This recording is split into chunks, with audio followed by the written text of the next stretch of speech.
What's the strangest thing someone you dated did? My boyfriend may or may not be a psychopath, but what he'd been collecting had me shook. So 5 days ago, I noticed that my boyfriend kept a journal in a locked drawer on his side of the bed. I've never really noticed it because my mind had been occupied, but for some reason, it caught my eye this time. So at night when we were in bed, I directly asked him about the journal he kept in his drawer. He gave me a calm smile and pinched my nose all cutely, saying, "It's just my personal journal. Sometimes I write out vivid dreams, and sometimes I put things in there that I want to remember." I asked him, "Like what?" And he shrugged, keeping it vague and saying, "Just things about you." I didn't push the conversation any further because he went back to reading his book, and I didn't want to seem like I wanted to invade his privacy when he clearly didn't want to talk to me about it. But knowing that some of it included details of myself got me even more curious about it. The following day, I decided to find out for myself. I still went through my usual routine of waking up early to make us soft-boiled eggs and toast, and sending him off to work with a kiss. But the moment he was gone, I immediately entered our bedroom and searched every inch for the key to his drawer. I eventually found it taped near the bottom hinge of the closet door. I slipped in the key and twisted the lock open, but the journal was gone. My boyfriend had suspiciously taken it with him to work. It meant that the only time I would be able to check it is on a weekend when he stays home all day, or late in the night while he's asleep. I thought about whether I could just slip some melatonin in his drink later, but that would seriously be wrong in several ways. I decided to take my chances on the weekend. So yesterday, I asked a buddy of his named Mac to come over and invite my boyfriend out. I made up a sob story about how my boyfriend had been looking down lately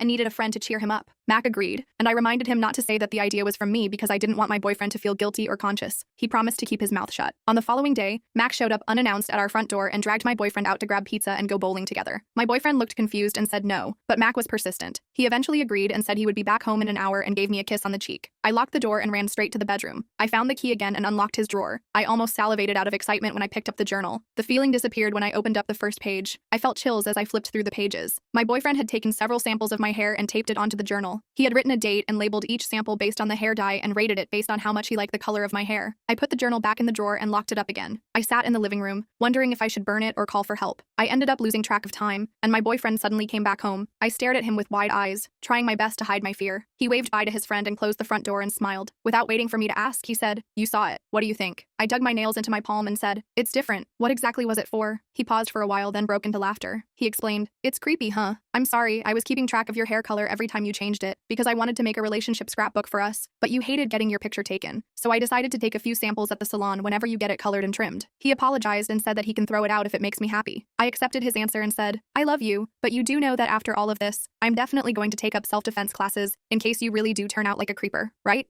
He laughed and said he would be willing to pay for the lessons. Later that evening, he showed me on his phone how he got inspired by a Pinterest scrapbook post, where a parent would take hair from their babies and keep it forever. I told him that the picture was definitely cute, but he needed to seriously work on his scrapbooking skills to make it less scary.